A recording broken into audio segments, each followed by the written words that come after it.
बड़े अधिकारी आता कौन है गांव में को आता ही नहीं, प्रधान नहीं होता, प्रधान से कहना पड़ता है कुछ कहना है भाई। गांव के आदमी क्या पता कौन आ रहा कौन नहीं आ रहा, कोई आता ही नहीं है यहाँ पे गाँव में कौन आ रहा। इनका भी कुछ करवाओ। नहीं, आपको कैसे पता कि लोकल दवा देते? हाँ, ये ऐसी देवे हैं, बस सबको एक सी देते हैं सबको। ये तो कोई मरो और जीता जियो, दवा दी और छुट्टी कर दी, बात खत्म होगी। ये कोई वो नहीं करते मरीज। आप क्या चाहते हैं कि क्या होना चाहिए? भाई इसमें सुधार होना चाहिए। अब ये क्या नाम दे, ये दवा को जो असली है उन्हें बेच लें, नकली जो हल्की वैसी माड़ी मूड़ी है उन्हें दे दें। ये बताओ क्या मतलब जो दवा दे रहे हैं ये, और जो कहमे हैं तो और उल्टे बोल रहे हैं डॉक्टर। तो जो प्रधान जी ने कहा तो हमारी पूरी है ही, हम भी उसमें पड़े हुए हैं। जो थोड़ा सा पानी आ जाओ, भी निकलने को जगह ना, आप भी जिंगे तिंगे को आए। इस पर जो है सरकार को, अधिकारियों को ध्यान देना चाहिए। सरकारी हो, अधिकारियों को सभी ध्यान। गांव का विकास तो गांव में तो यही है, रास्ता सही होना चाहिए गांव का, रास्ते सब सड़े पड़े हैं, नाली सही होनी चाहिए, नाला खराब हुआ पड़ा, सारे गांव में पानी भर जावे, सारा गांव डूबने तैयार हो जा। बड़े अधिकारी आता कौन है गांव में को आता ही नहीं, प्रधान नहीं होता, प्रधान से कहना पड़ता है कुछ कहना है भाई। गाँव के आदमी क्या पता कौन आ रहा कौन नहीं आ रहा, कोई आता ही नहीं है यहाँ पे गाँव में कौन आ रहा।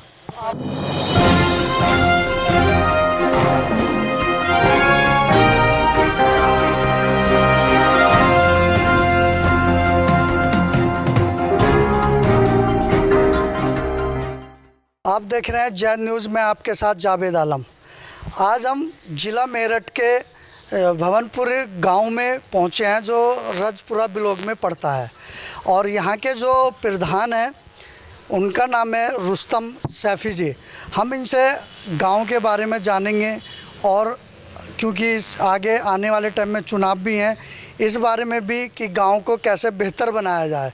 तो यहाँ के मौजूदा कुछ लोग भी हैं, हम उनसे भी जानेंगे कि गांव को कैसे बेहतर बनाया जाए, और गांव की और जो जिला पंचायत या नगर पंचायत जो भी यहाँ के इनकम्स हैं उस पर भी बड़े सुझाव नए मिलेंगे, जिससे कि ये सरकार तक और जो है यहाँ के ज़िले के आला अधिकारियों तक पहुँचेगा, और इस पर अधिकारी हमारे प्रोग्राम के माध्यम से इस पर गौर भी करेंगे कि गाँवों के विकास के लिए हम नई क्या चीज़ें ऐसी लाएं जो गाँवों से निकल कर के हमारे चर्चा गाँव के प्रोग्राम के माध्यम से ये सरकारी अधिकारियों तक और ज़िले के हर और देश के हर किसी नेता तक और देश तक पहुंचाएंगे, और यहाँ के टैलेंट को भी हम निकालने की कोशिश करेंगे जो गाँव में छुपा टैलेंट है।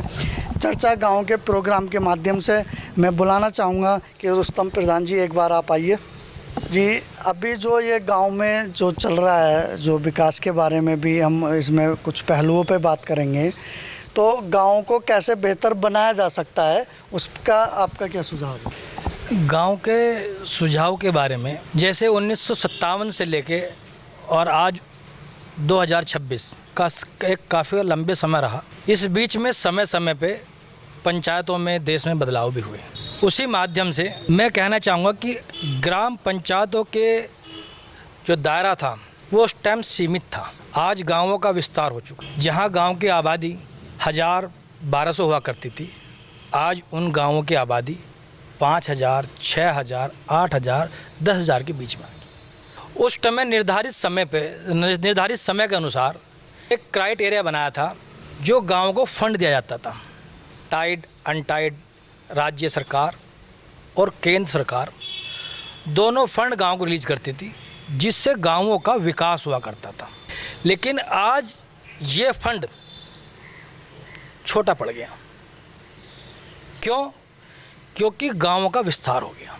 तो मतलब आपकी तरफ से कहने का मतलब ये है कि सरकार को इस पर ध्यान देना चाहिए, क्योंकि जो 1957 से चला आ रहा है उसी डर्रे पे जो है ये सब चीज़ें आज भी उसी डर्रे पे चली आ रही हैं, क्योंकि हर चीज़ का विस्तार विधायकी में, सांसदी में, हर उसमें विस्तार हो रहा है। तो गांव का अभी वही हाल है। जी, गांव का अभी जो फंड का सिस्टम है वो पुराना चला आ रहा है। जैसे गांव में जो फंड आता है वो जनगणना के हिसाब से आता। जनगणना 2011 में लास्ट जनगणना हुई थी, उसके बाद से जनगणना नहीं हुई, उसी के आधार पर फंड आ रहा है।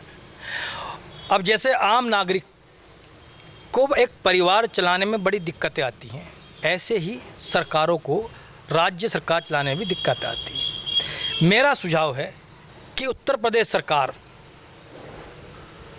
जहां मेरठ जिला रजपुरा ब्लॉक ग्राम भावनपुर से मैं मौजूदा प्रधान हूँ और मैंने 5 साल का कार्यकाल पूरा किया और बहुत छोटी छोटी चीज़ों पे मैंने गौर की कि हमारे गांवों का विकास क्यों परिपूर्ण नहीं हो पाता। जब गांव का एक प्रत्याशी एक प्रधान चुनाव लड़ता है तो जनता से बहुत सारे वादे करता कि साहब मैं आपके नाली बनवाऊंगा, खड़ंजे बनवाऊंगा, हैंडपम्प भी लगवाऊंगा और बहुत सारे विकास की बात करता है। लेकिन जब वो प्रतिनिधि के रूप में जीत के आता है और जब किताब खोलता है तो उसे उसका उलट जवाब मिलता है। वहाँ तो निर्धारित समय है कि साहब आपका क्राइटेरिया इतने अमाउंट का, इससे ज़्यादा नहीं मिलेगा, वो चाहे राज्य सरकार हो चाहे केंद्र सरकार हो। उसमें 5 साल में अगर सारे फंड को भी लगाया जाए तो 4 से 5 ही खड़ंजे ग्राम प्रधान लगा पाएगा, जबकि खड़ंजों की स्थिति गांव के अंदर 20, 25, 30 की क्वांटिटी में होती है क्योंकि गाँव का विस्तार हो चुका। बिल्कुल बिल्कुल। तो आपके पास क्या प्लान है कि इसको कैसे जो है आय को बढ़ाया जाए गांव के, और बजट को कैसे बढ़ाया जाए, और फिर ये विकास गांव का जो होना बाकी रह गया है इसको पूर्ण रूप से कैसे किया जाए? आपके पास क्या प्लान है? देखो, मेरा सुझाव है कि गांव ग्राम पंचायतों की आय स्वयं ग्राम पंचायत भी करे, जिससे राज्य सरकार पे भार कम पड़े। उसके बहुत सारे विकल्प पंचायतों में मौजूद हैं जिन पे ग्राम पंचायत या राज्य पंचायतों की निगाह नहीं पड़ी या उन पे विचार नहीं किया।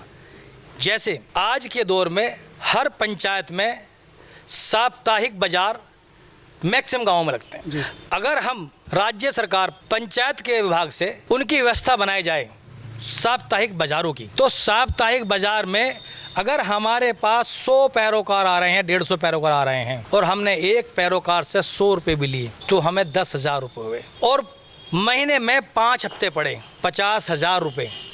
मैं कम आंकड़ा बता रहा हूँ, ये 50,000 रुपये की ग्राम पंचायत की आय हो गई। बहुत सारे गांव ऐसे जहां टाइट की किस्त नहीं आती।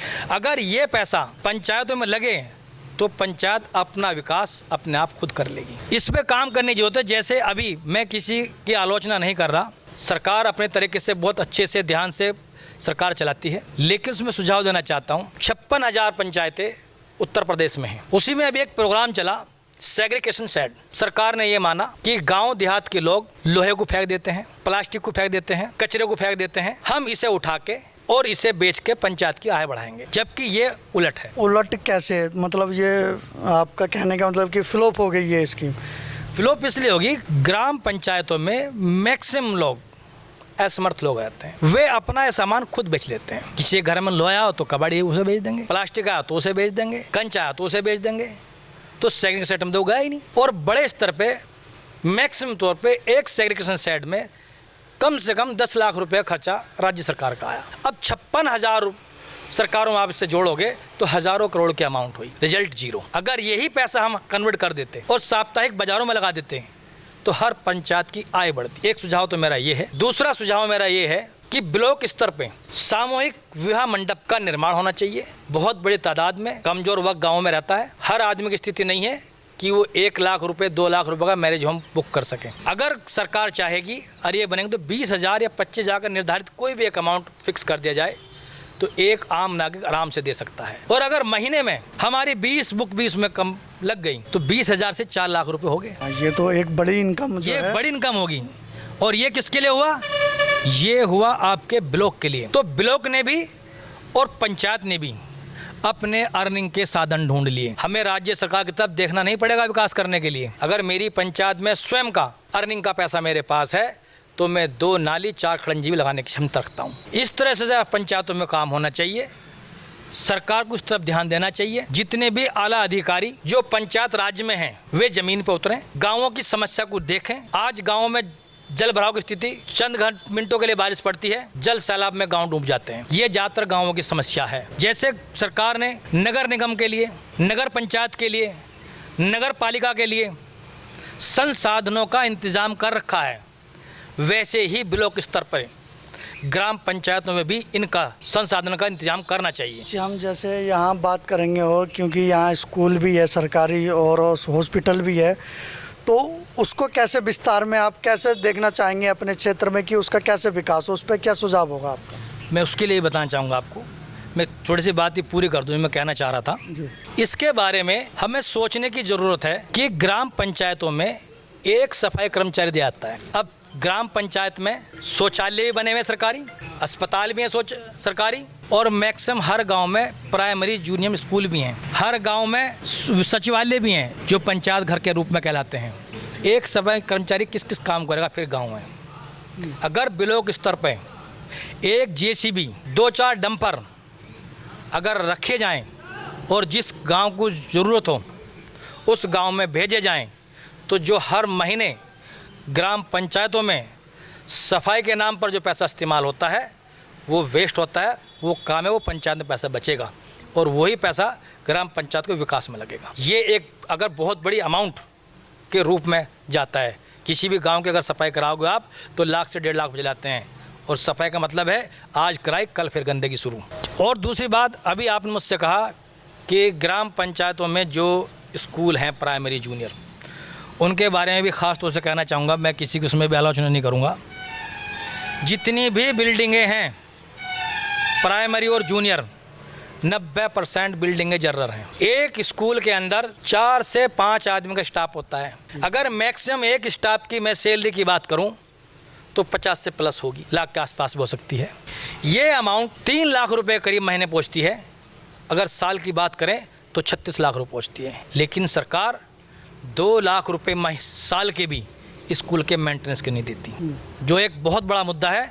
और ना ही वहाँ एक सफाई कर्मचारी नियुक्त है कोई भी किसी भी स्कूल में। आपका कहने का मतलब ये है कि अगर ये इस पे अगर सरकार ध्यान दे तो स्कूलों को बहुत बेहतर बनाया जा सकता है, आपका ये सुझाव है? मैं ये कह, जितनी ज़मीनें प्राइमरी स्कूलों में हैं, अगर 1 साल की सैलरी का पैसा भी पंचायतों में लगाया जाए तो स्कूल मॉडल के रूप में दिखेंगे। बहुत अच्छा सुझाव है ये आपके अपने क्षेत्र के लोगों के लिए। दूसरी बात ये है, स्कूलों में बच्चों की संख्या भी बढ़ेगी। आधे लोग बच्चों को इसलिए नहीं भेजते वहाँ क्योंकि वहाँ व्यवस्था सही नहीं है। व्यवस्था का सही होने का कारण क्या है? क्योंकि वहाँ कर्मचारी उपलब्ध नहीं है। जितनी भी टीम शिक्षा विभाग से आती है वो सिर्फ निरीक्षण क्या करती है कि इन्होंने मिड डे मील खाया या नहीं खाया। उन्होंने यही देखा कि स्कूल का मेंटेनेंस हुआ या नहीं हुआ। उसके लिए ग्राम पंचायत को थोप देगा कि आप मेंटेनेंस कराएं। ग्राम पंचायत क्या कराएगी? एक छोटे से गांव की टाइड की किस्त जो है वो 65,000 रुपये की है। 65,000 रुपये में वो क्या तो ग्राम पंचायत केयर टेकर को पैसे देगा, या वो प्रधान सहायक को पैसे देगा, या प्रधान का मान दे देगा, या बिजली का बिल देगा। हर पंचायतों का स्थिति ये है कि बिजली के बिलों की बड़ी संख्या में बिल रुके हुए हैं। ये भी सरकार के एक पार्ट है विद्युतीकरण का। नहीं, इस पर भी बहुत ध्यान जो है अधिकारियों को क्षेत्र के अपने ज़िले के देना चाहिए। बहुत अच्छी प्रधान जी ने अपने क्षेत्र के लोगों के लिए बात रखी, और बल्कि इसको जो है पूरे प्रदेश के मॉडल पे, ज़िले के मॉडल पे काम किया जाए तो बहुत बड़ा हर गांव के और जो भी ब्लॉक है उसके स्कूलों के लिए बहुत अच्छे सुधार हो सकते हैं, और जो है इनकम भी जो है नगर पालिका, नगर निगम या नगर पंचायत की बहुत अच्छे से बढ़ सकती है। ये बहुत अच्छे सुझाव हैं आपके। तो मैं देखो, हर प्रधान अपने तरीके से काम करने की कोशिश करता है। और दूसरी चीज़ ये है, जो पंचायतों में सुधार करने की ज़रूरत है। मैक्सिमम, मैं ज़्यादा नहीं कहता, मैक्सिमम प्रधान जो होते हैं वो नॉन टेक्निकल होते हैं। पढ़े लिखे तो होते हैं लेकिन नॉन टेक्निकल होते हैं। हमारी एक सिस्टम चला रहा सदियों से। साहब सचिव ने कह दिया कि ईंट के पैसे जुड़ेंगे, मट्टी के पैसे जुड़ेंगे, रेत के पैसे जुड़ेंगे, सीमेंट की बोरी के पैसे जुड़ेंगे, लेबर के पैसे जुड़ेंगे। ये प्रथा पुरानी हो चुकी है। हम 21वीं सदी में जी रहे हैं। हमें DSR के मुताबिक जो सेंट्रल गवर्नमेंट ने और स्टेट गवर्नमेंट ने जो इतने बड़े बड़े किताबें बनाई हैं, शेड्यूल बनाए हैं, उनके अनुसार हमें काम करना चाहिए। हमें मैनेजमेंट को, प्रधानों को बताना चाहिए कि क्यूबिक मीटर में काम होता है, रनिंग मीटर में काम होता है, स्क्वायर मीटर में काम होता है, और इनका शेड्यूल के हिसाब से इनका रेट निर्धारित होना चाहिए कि इतने रुपए मीटर ये काम है, ताकि ग्राम प्रधान भी इस पर संज्ञान ले सके कि मेरा काम 2 रुपये में हो रहा है या 100 रुपये में हो रहा है। अच्छा प्रधान जी, इसी पे एक मेरे अंदर एक बात आ रही है, सवाल आ रहा है। एक्चुअली क्या है कि जैसा आपने कहा कि इतना डीपली आप जा रहे हैं कि टेक्निकल नहीं होते प्रधान जी, तो देखिए आप तो इंजीनियरिंग आपने की है, आप तो इंजीनियर हैं। हर प्रधान इंजीनियर थोड़ा ही नहीं हो सकता है, तो उसके लिए क्या करेंगे? समय समय पे जब पंचायतों का गठन होता है नया, तो ब्लॉक स्तर पर प्रोग्राम चलते हैं। उसमें ब्लॉक के अधिकारी जो एक कार्यशाला जो प्रोग्राम शुरू करते हैं वे, तो वहाँ प्रधानों को बुलाते हैं और उन्हें सिखाते भी हैं कि आपको किस किस तरह से क्या क्या चीज़ें योजनाएं हैं। जैसे ही मंत्रिमंडल का विस्तार होता है वो इसके बारे में बताया जाता है। सिंचाई विभाग भी इसमें है, शिक्षा विभाग भी इसमें है, स्वास्थ्य विभाग भी इसमें है, विकास भी नियोजन भी इसमें है।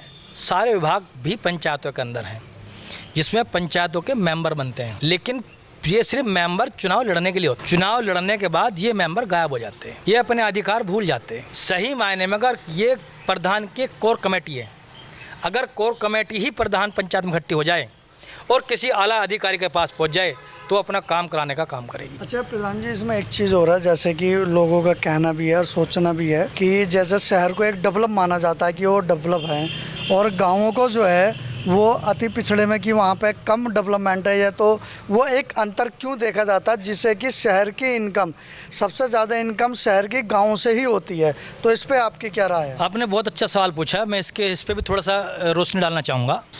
जो शहर को जो हम चमक धमक से देखते हैं, शहर में इंडिविजुअल इनकम होती है, वो होती है हाउस टैक्स। हाउस टैक्स शहर में लगता है, जो नगर निगम का पैसा जाता है। गांव में कोई टैक्स नहीं होता। पिछली बार उत्तर प्रदेश सरकार ने एक प्रोग्राम चलाया था, उस पर विचार भी किया था कि गाँवों में भी हाउस टैक्स लगाया जाए पंचायत के माध्यम से।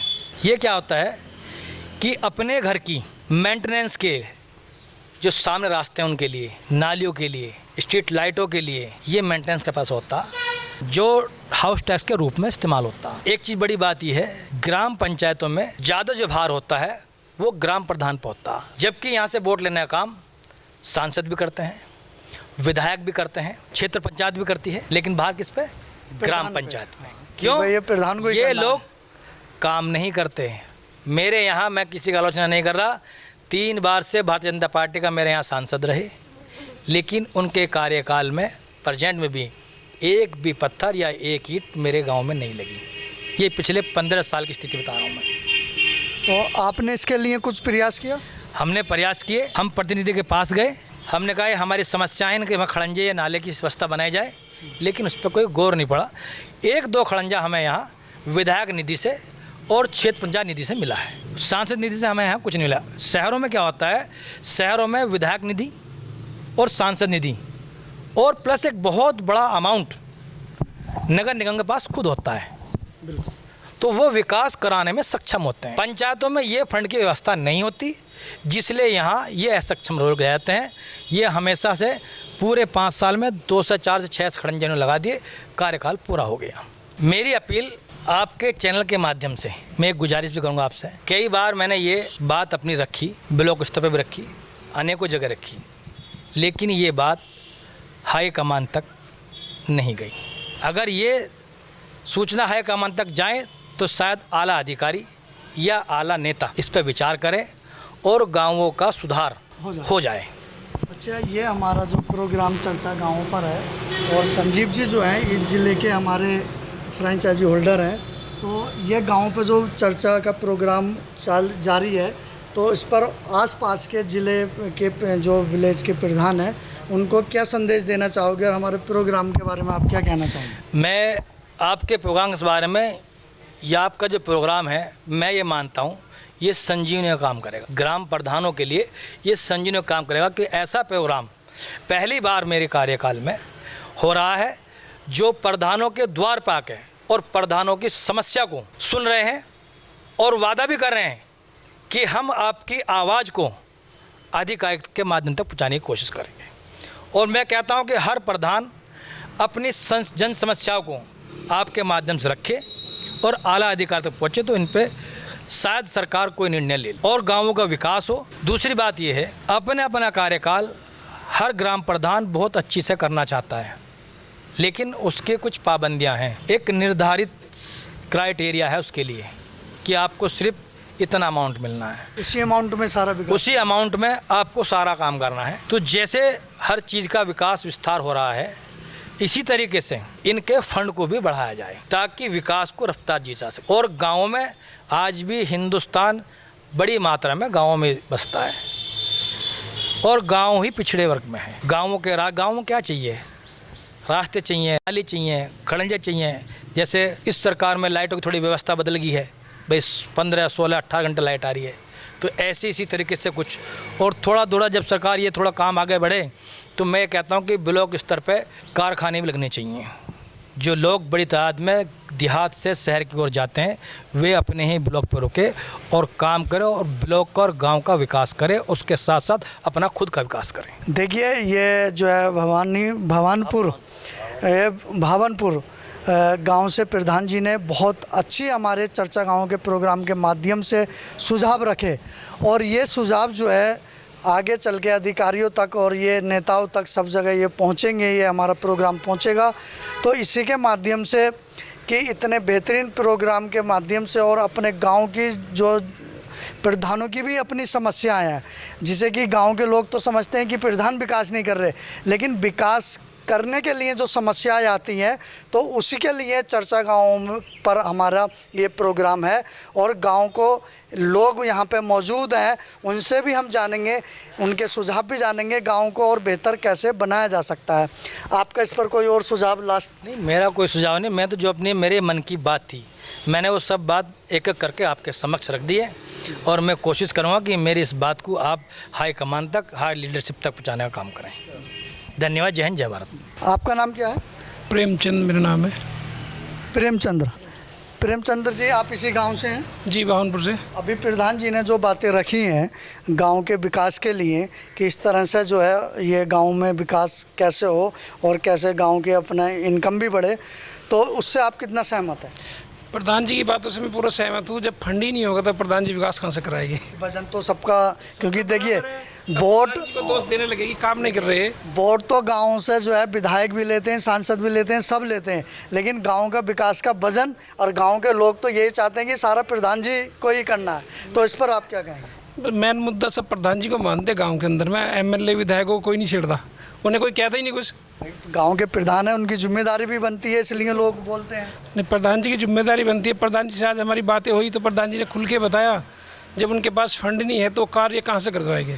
उसके साधन भी बताए कि किस तरह से इनकम हो सकती है, तो वो विचार आपको कैसे लगे, कैसे होना? अच्छे विचार लगे प्रधान जी के। प्रधान जी ने बहुत अच्छी बातें करी, अच्छे विचार करे प्रधान जी ने। अगर इसी तरह से कार्य चल जाए तो गांव का विकास होएगा, गांव आगे बढ़ेगा। आपका अपना कोई सुझाव कि यहाँ के स्कूल के बारे में या यहाँ के हॉस्पिटल के बारे में सरकार को उन पे क्या ध्यान देना चाहिए, कैसे देना चाहिए गांव में, और क्या बेहतर हो सकता है? स्कूलों में तो सफाई तो रहती नहीं, खैर ज़्यादा सफाई नहीं रहती, बच्चे ऐसे आते हैं। इसी वजह से कोई भी वहाँ पे भेजने से मैं बच्चे अपने डरता है कि हम बच्चों को ना भेजें वहाँ सरकारी। अगर बच्चों की ड्रेस प्रॉपर होए, अच्छे शूज़ मिले, उन्हें बैठने की व्यवस्था हो अच्छी, तो बच्चों को कोई भेजता है अपने स्कूल में। क्योंकि प्राइमरी स्कूलों में जो होते हैं उनमें शिक्षक इतने टीचर नहीं होते जितने कि सरकारी स्कूल में शिक्षक होते हैं। राजपाल, हाँ जी, इसी गांव से आप निवासी? इसी गांव से हैं। और जो ये प्रधान जी ने सुझाव रखे हैं, इन सुझाव बिल्कुल बहुत बढ़िया हैं, हमें अच्छे लगे। और अस्पताल में जो ये दवा लोकल देवे हैं, सही नहीं देते, इनका भी कुछ करवाओ। नहीं, आपको कैसे पता कि लोकल दवा देते? हाँ, ये ऐसी देवे हैं, बस सबको एक सी देते हैं सबको। ये तो कोई मरता मरो और जीता जियो, दवा दी और छुट्टी कर दी, बात ख़त्म होगी। ये कोई वो नहीं करते इन मरीज। आप क्या चाहते हैं कि क्या होना चाहिए? भाई इसमें सुधार होना चाहिए। अब ये क्या नाम दे, ये दवा को जो असली है उन्हें बेच लें, नकली जो हल्की वैसी माड़ी मूड़ी है उन्हें दे दें। ये बताओ क्या मतलब जो दवा दे रहे हैं ये, और जो कहवे हैं तो और उल्टे बोल रहे हैं वे डॉक्टर। अच्छा, और गांव के लिए आप गांव में क्या बेहतर हो, कैसे अच्छा हो, और उसके लिए क्या कहना चाहेंगे? गाँव में तो जो प्रधान जी ने सुझाव दिए बहुत बढ़िया दिए हैं, बहुत ही इन पर मतलब ध्यान देना चाहिए सभी को। आपका क्या नाम है? अख्तर है जी, अख्तर। अख्तर जी, आप इसी गांव के निवासी हैं? हाँ जी, इसी निवासी हैं। तो अभी गांव में बिजली कैसी आ रही है, कितने घंटे आ रही है? बिजली तो ठीक दे रहे हैं बस, अब ठीक आ रही है। अच्छा, तो गांव के विकास के लिए क्या होना चाहिए? विकास के लिए तो खैर दिक्कत हो रही है, वाला नाली खरंजों की समस्या है, इन लोगों की सबकी है। नीचे में पड़े जो थोड़ा सा पानी हुआ, निकलने को रास्ते भी नहीं है, वे भी नहीं है। अब जो प्रधान जी ने विचार रखे हैं बड़े अच्छे रखे हैं भाई उन्होंने, पर वही बेचारे क्या करना, पर अपने दौर से थोड़ी कहीं से लगाओ भाई। जैसी जब बाहर से पैसा नहीं आ रहा भाई, जब योजना नहीं आ रही, कोई भी नहीं आ रही, तो इनकी भी समस्या है। प्रधान जी ने बड़े बढ़िया रखे, बहुत सुंदर बात लगी है। तो जो प्रधान जी ने कहा तो हमारी पूरी है ही, हम भी उसमें ही पड़े हुए हैं। जो थोड़ा सा पानी आ जाओ, भी निकलने को जगह ना, अब भी जिंगे तिंगे को आए। इस पर जो है सरकार को, अधिकारियों को ध्यान देना चाहिए। सरकारी हो अधिकारियों को सभी ध्यान देना चाहिए अभी इस बात। यहाँ के स्कूल और जो हॉस्पिटल वे भी तरक्की पे होने चाहिए, सरकारी में, उसमें प्राइवेट में भी कोई दिक्कत है या उनसे का रखा है वहाँ सरकारी अस्पतालों में, मतलब इसमें स्कूलों में वहाँ भी नहीं भेज पाते, थोड़े बच्चे जा रहे हैं इस वजह से। भाई इनके यहाँ आ रहे हैं, फिर वे उसमें जाएंगे जहाँ सुविधा बढ़िया मिलेगी, यानी ठीक है। वही तरक्की। हाँ और लोग हैं, हम उनसे भी बात करेंगे। 10 रुपये फालतू को, वो तो 10 रुपये फालतू भी दे देंगे। आपका नाम? मोहम्मद जावेद, मोहम्मद जावेद जी, आप इसी गांव के निवासी हैं? इसी गांव का रहने वाला हूँ। तो यहाँ पे जो प्रोग्राम हमारा ये चल रहा है चर्चा गाँव पर, तो यहाँ का विकास कैसे हो, प्रधान जी ने बहुत सुझाव रखे क्या क्या होना चाहिए। तो आपके नज़रिए में क्या होना चाहिए जिससे गांव का विकास बढ़े, और सरकार से आप क्या मैसेज देना चाहेंगे या यहाँ के बड़े नेताओं को, जिससे कि गांव का विकास हो सके? गांव का विकास तो गांव में तो यही है, रास्ता सही होना चाहिए गांव का, रास्ते सब सड़े पड़े हैं, नाली सही होनी चाहिए, ऊपर नाला ख़राब हुआ पड़ा, सारे गांव में पानी भर जावे, सारा गांव डूबने तैयार हो जा। ये बारिश में ऐसा होता ये है? बारिश में को तो ये तो जब नाली नहीं होंगी तो गंदगी है ही, तो बिना बारिश के भी है वो तो। अच्छा, एक सवाल ये भी है, क्योंकि गांव से जो है वोटर तो सांसद भी लेते हैं, वोट विधायक भी लेते हैं, हर कोई लेता, तो वजन सारा जो है विकास का वो प्रधान जी पे ही आता है, हर गांव के प्रधान जी से ही। तो अब नहीं, तो उस पर आप जो यहाँ से वोटर तो जो है सांसद जी को भी जाता है या विधायक जी को भी जाता है, उस बारे में आप क्या कहना चाहेंगे? नहीं, प्रधान गांव की जिम्मेदारी प्रधान के ऊपर होती है। गांव की मेरी बात सुन लो पहले, जब जो मैं कह रहा हूँ मुझे कहने दो। गांव की जिम्मेदारी प्रधान के ऊपर होती है, गांव का जो विकास कराएगा प्रधान ही कराएगा, हमें इससे कोई वास्ता नहीं होता वो संसद करेगा या कोई करेगा, हमें तो जब प्रधान को चुन रहे हैं हमें प्रधान से मतलब है। देखिए, बिल्कुल आपकी बात जायज़ है, क्योंकि यहाँ आप प्रधान जी की जिम्मेदारी होती है, जिम्मेदारी आपकी अपनी भी होती है, क्योंकि आप भी एक वोटर हैं, आपका पूरा हक उतना ही बनता है जितना प्रधान जी का बनता है, क्योंकि हर एक वोटर की पूरी अहमियत होती है, चाहे वो राज्यसभा का चुनाव हो या विधानसभा का चुनाव हो। हर एक वोटर की देश के अंदर पूरी आज़ादी के साथ वो बड़े अधिकारियों से भी वही बात रख सकता है जो प्रधान जी से रख सकते हैं। तो कुछ दबाव ऐसे होते होंगे जो प्रधान जी नहीं कर पाते होंगे, उसके बारे में बड़े बड़े अधिकारी आता कौन है गाँव में को आता ही नहीं, प्रधान नहीं होता, प्रधान से कहना पड़ता है कुछ कहना है भाई, गाँव के आदमी क्या पता कौन आ रहा कौन नहीं आ रहा, कोई आता ही नहीं है यहाँ पे गाँव में कौन आ रहा। आपकी जो सोच के हिसाब से आपके विचार क्या हैं कि कैसे बेहतर हो सकता है गाँव, उस पर क्या सुझाव है आप? गाँव तरक्की करे, प्रधान की जिम्मेदारी होती है गांव तरक्की, गांव को साफ सफाई रखना। आपका सुझाव क्या भैया, ये मेरा अपना सुझाव है, गांव में जो कमी आ रही है उसको पूरा करे, जैसे लाइटिंग की कमी है, लाइट ठीक कराए, खरंजा को ठीक कराए, किसी चीज़ की कोई नई योजना आ रही है उस योजना की तरफ ध्यान दे जिससे गाँव को फ़ायदा पहुँचे, ये प्रधान की जिम्मेदारी है।